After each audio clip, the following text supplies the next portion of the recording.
This is what we call a negative body language, when one side is just facing the other side. So you have one person here and one person like this. See? That's all.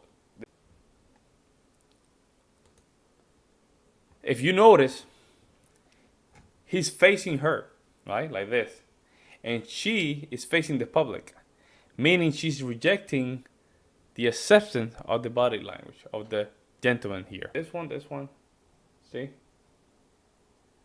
So they're not facing each other like this. This is positive body language, negative body language.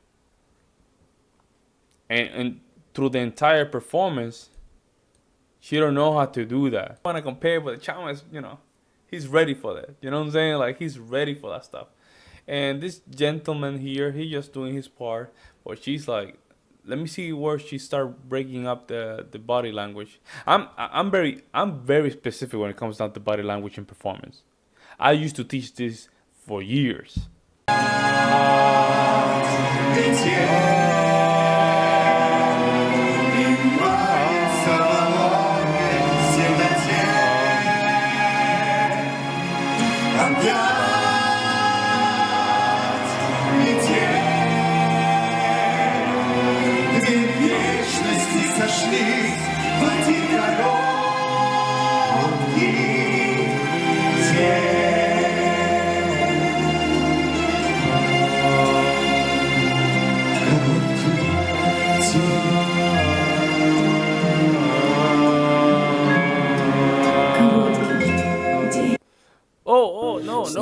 No, not you. No. So she was kind of uncomfortable at the end. She look at her.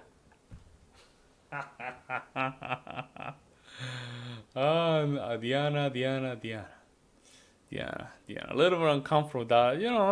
Okay. This is she's just a humble, humble lady. She's not used to that kind of stuff. You know what I'm saying? Like these kind of. Like the chairman, you know what I'm saying? It's not her fault. I mean, this 2021. She might just learn this new stuff, or she look like a person that, still not there. You know what I'm saying? Like, it's just my opinion.